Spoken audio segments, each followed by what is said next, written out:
La politique que nous menons, ou les politiques que nous menons d'une manière générale, surtout dans les États-nations, sont des politiques qui apportent comme réponse aux phénomènes migratoires une réponse de fermeture, c'est-à-dire d'interdiction de l'accès ou de complications quand on veut accéder au territoire. Et il y a un garçon qui a dit parfaitement ce que je croyais, et ce que je crois profondément, c'est que il devrait être considéré comme un droit intangible de la personne humaine, où qu'elle soit, d'aller où elle veut.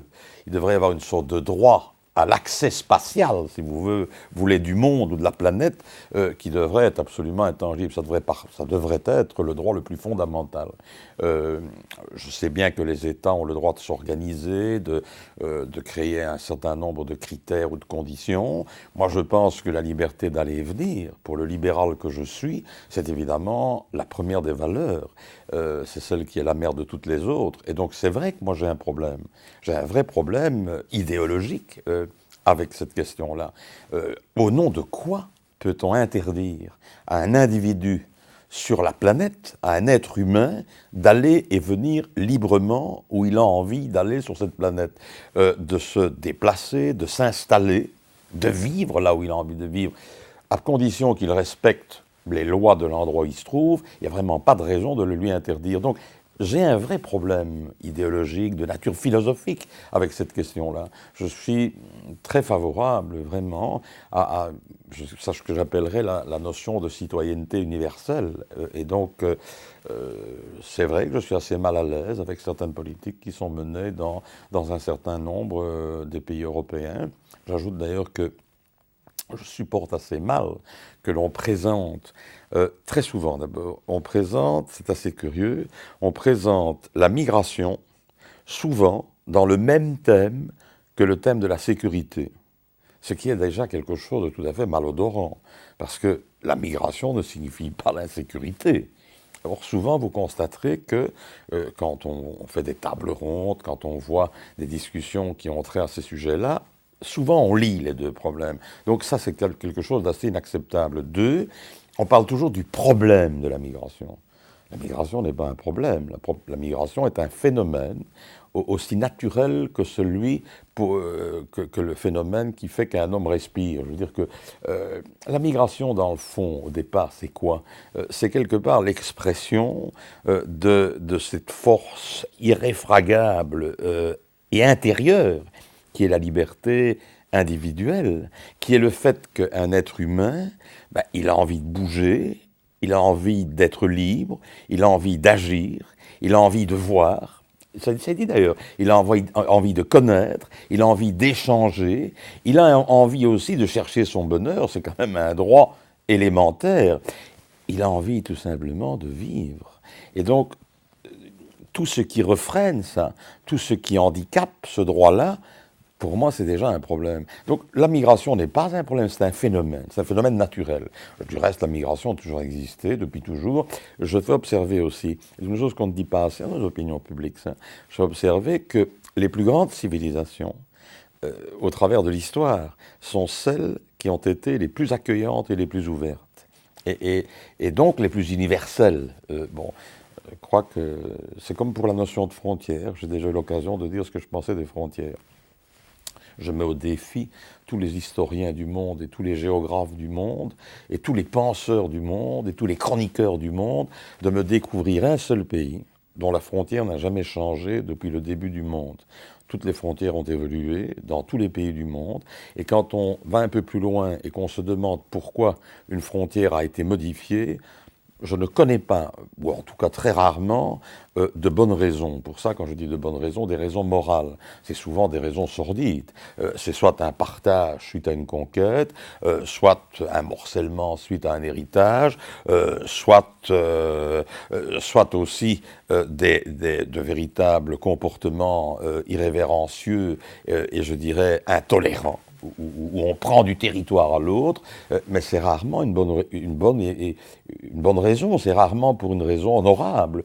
Donc, qu'on arrête de sacraliser la notion de frontière. Moi, je ne vois que deux effets plus ou moins positifs à la frontière. La première, c'est que, je crois qu'il est un droit personnel et individuel à savoir d'où on vient. Donc, ça a une vertu de référence identitaire, sans plus, sans y ajouter ce côté exaltant que certains nationalistes peuvent lui reconnaître, qui pour moi est absolument fou.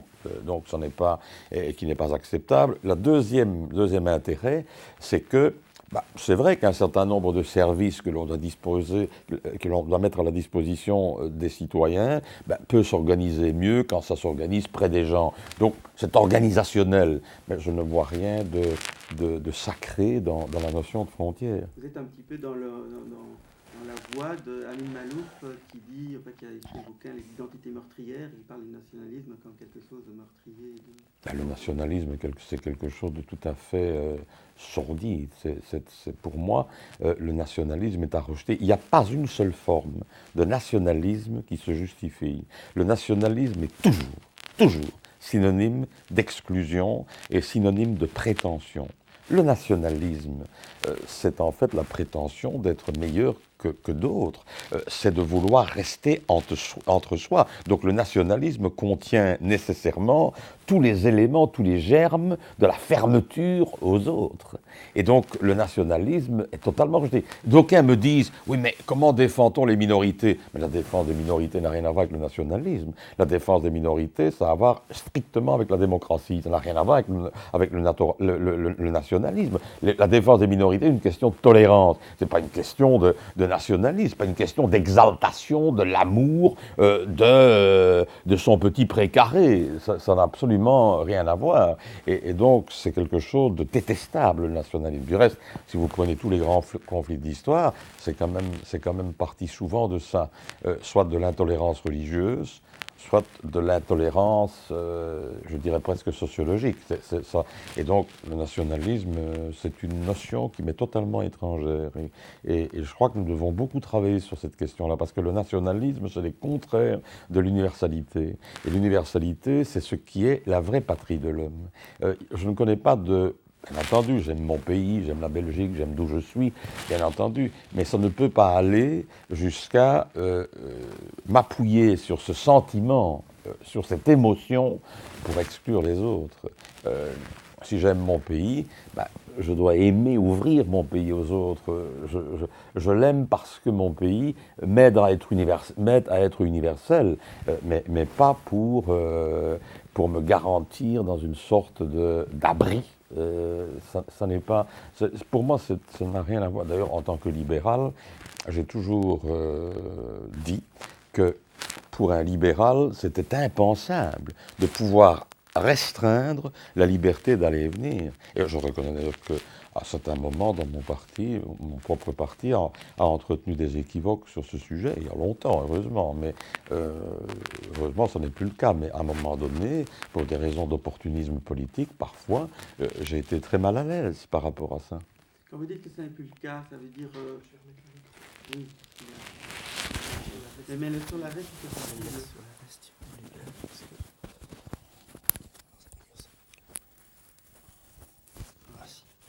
Donc, vous dites que ce n'est plus le cas, plutôt. Quand vous dites que ce n'est plus le cas, vous pouvez en quelques mots dire...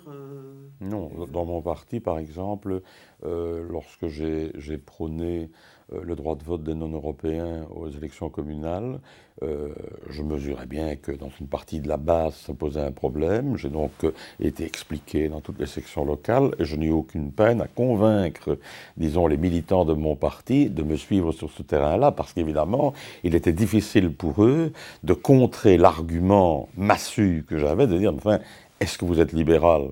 Oui. Si vous êtes libéral, est-ce que vous voulez la liberté pour tout le monde? Oui. Si vous voulez la liberté pour tout le monde, au nom de quoi est-ce que vous interdiriez à quelqu'un qui vient de n'importe où dans le monde à venir sur notre territoire et s'y installer et à bénéficier de tous les droits qui sont nécessaires pour être vraiment intégrés dans la cité?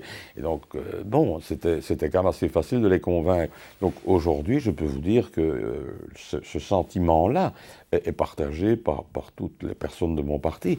Je suis d'ailleurs très content. Si je devais retenir, peut-être que ça va vous paraître surprenant, mais si je devais retenir une action dans toute ma carrière politique, qui est quand même déjà longue, dont je suis profondément fier, c'est celle-là. C'est celle d'avoir eu le courage politique de me dire, je veux être sur cette question-là, je veux être totalement cohérent. Je peux évidemment accepter des compromis, faire des compromis parfois un peu boiteux sur d'autres questions, mais là-dessus, si je triche là-dessus, alors je n'ai rien à... Je ne suis pas un libéral, je veux dire, je ne suis pas un démocrate, je ne suis pas un libéral, je ne suis pas un homme tolérant. Et donc, je suis assez heureux d'avoir, dans le fond, contribué à, à organiser, ou à offrir, ou à garantir un droit important à des gens venus de n'importe où. On va passer l'extrait suivant. Une question aussi par rapport à ça. À votre avis, qu'est-ce qui se passerait si on ouvrait les frontières dans quelques années de l'Europe ? Mais moi, je pense que je peux comprendre, parce que je suis un homme politique, donc je comprends bien les réalités du rapport qui existe entre un homme politique et le peuple et l'opinion publique. Première réflexion, je n'ai jamais été dans le camp des politiques qui considèrent que pour être un homme politique démocratique, il fallait suivre le peuple. Je pense que quand on a la prétention d'être un homme politique, il faut être devant le peuple, pas derrière le peuple. Il faut indiquer un cap. Ils vous suivent, ils vous suivent. Ils vous ne suivent pas, ils ne vous suivent pas, ils ne vous suivent pas. Mais, et s'ils ne vous suivent pas, il faut tirer les conclusions. Je veux dire, mais c'est devant qu'il faut être, c'est pas derrière. Parce que ça, c'est trop facile. Ça, c'est du populisme, ça, c'est de la démagogie, ça. Parce qu'alors, il suffirait de dire au peuple, dites-moi ce qu'il faut faire. Ils n'ont pas besoin d'un fonctionnaire. Un homme politique doit porter le songe du peuple. Il ne doit pas être simplement le notaire de ce qu'une majorité vague du peuple veut. Ça, c'est pas... Bon, donc, il y a déjà une première conception par rapport à l'homme politique. Donc, nécessairement, un homme politique ne peut pas être un chef de bande, ça doit être un leader. Quelle est la différence ? Mais un chef de bande fera toujours ce que le peuple lui dira de faire. Et donc, un chef de bande ne va jamais avoir avec le peuple un rapport de pédagogie, ou un rapport de conviction, ou un rapport d'échange. Il ne va jamais prendre le peuple pour un corps intelligent, puisqu'il le suit bêtement. Donc ça, c'est un chef de bande. Ça peut marcher un certain temps, mais je crois que ça tue la démocratie, ça. Un vrai leader sait qu'à un moment donné, il va se trouver devant cet austère devoir solitaire de prendre une responsabilité qui ne sera pas nécessairement celle que ceux qui l'ont mandaté voudront, et que nécessairement, il va devoir frotter, si vous voulez, ce qu'il fait, son acte, par rapport à l'attente de ceux qui l'ont élu. Et donc, il va nécessairement devoir expliquer, il va nécessairement devoir se justifier, il va nécessairement devoir convaincre. Ça, c'est le vrai dialogue singulier entre le leader politique et un peuple. Et j'observe quand même, et ça prouve qu'à mon avis, le peuple est beaucoup plus intelligent que d'aucuns ne le croient. Il y a une sorte d'appréhension instinctive des citoyens qui, quand même, in fine, donne de la confiance dans la durée à ceux qui osent de temps en temps lui dire non et lui dire pourquoi il dit non.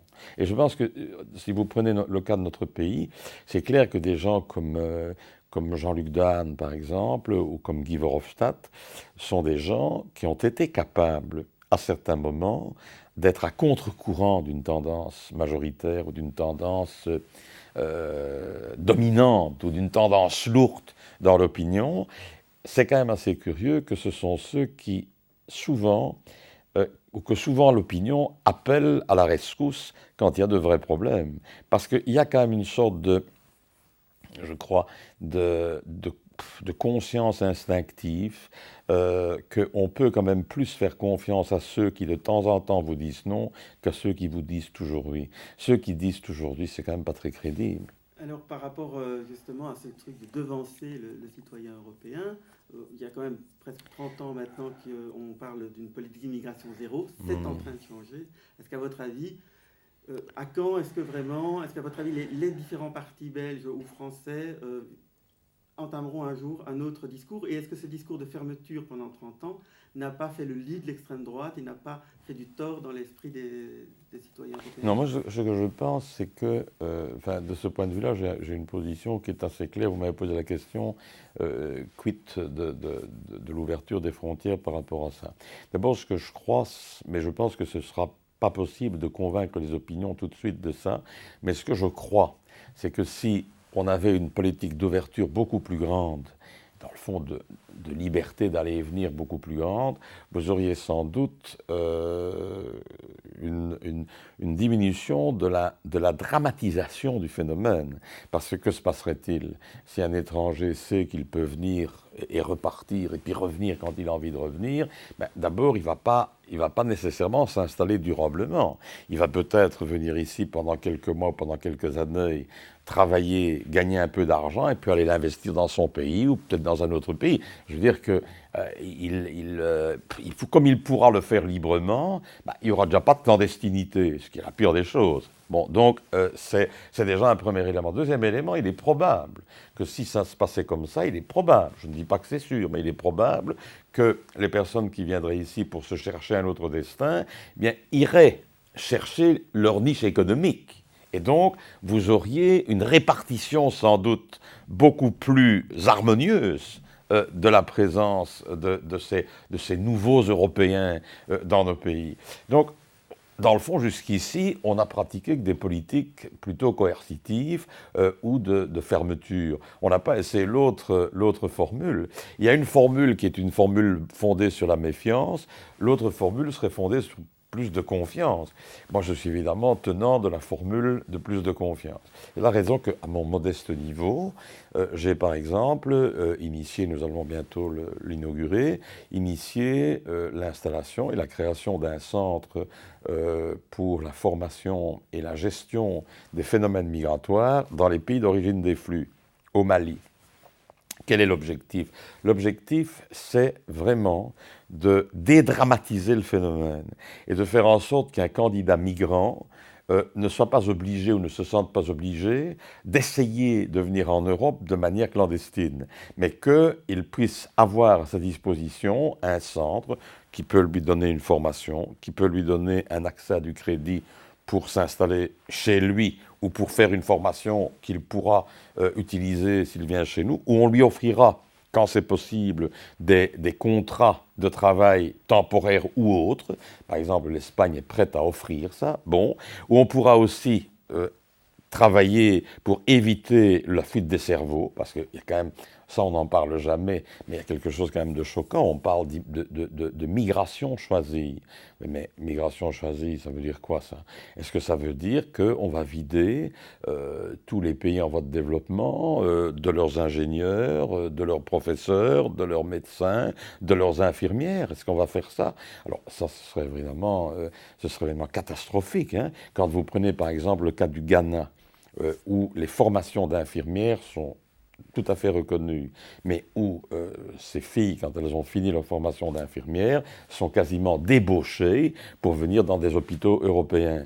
Il faut quand même bien dire que comment est-ce que la médecine va se passer au Ghana? Enfin, quand je vais au Congo et que je vois le peu de médecins congolais qui y sont, et que par contre dans nos hôpitaux et nos cliniques, il y a quand même pas mal de médecins congolais, moi je le reprocherai aux médecins congolais. Je dis simplement, ça interpelle quand même. Est-ce qu'elle va continuer à vider ces pays de leurs substances grises dont ils ont un besoin bien plus grand que nous? Ils ont beaucoup plus besoin de médecins, de professeurs, d'ingénieurs, etc.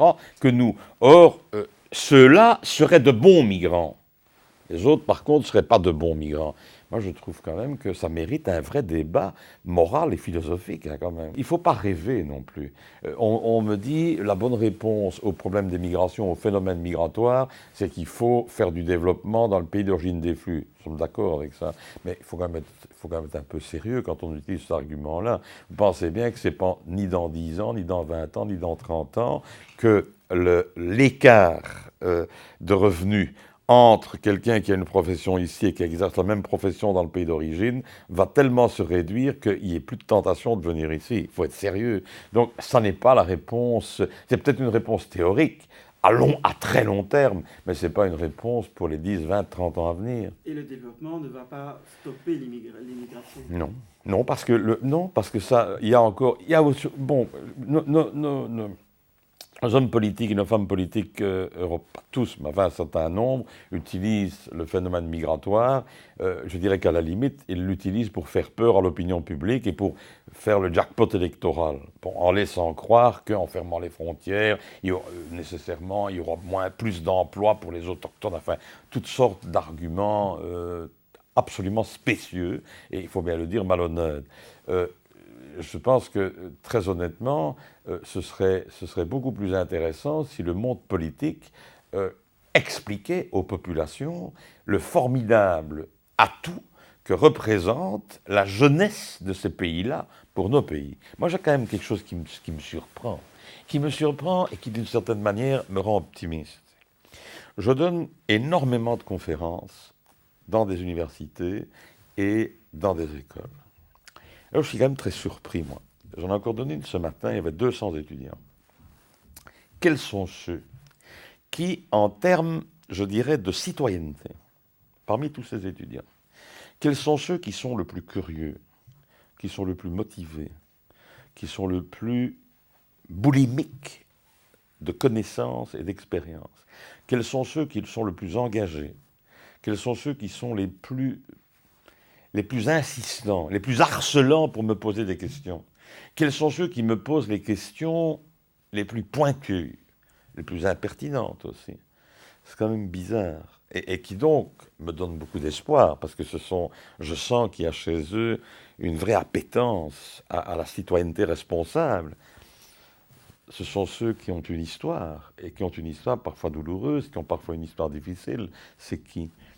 Ce sont souvent les gens, les enfants de la deuxième et de troisième génération de migrants. Comme ce sont d'ailleurs aussi souvent ceux qui ont pris l'ascenseur social, ceux qui sont issus de milieux belges parfois, plus défavorisés, plus difficiles, qui ont en fait un vrai défi à relever, qui ont en fait quelque chose à gagner dans leur citoyenneté.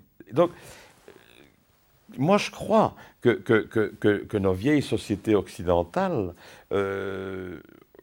pour nos vieilles sociétés occidentales, je dirais, ce rajeunissement de la citoyenneté européenne est un formidable avantage. Donc, pour dire la vérité, qui gagne le plus dans le phénomène migratoire?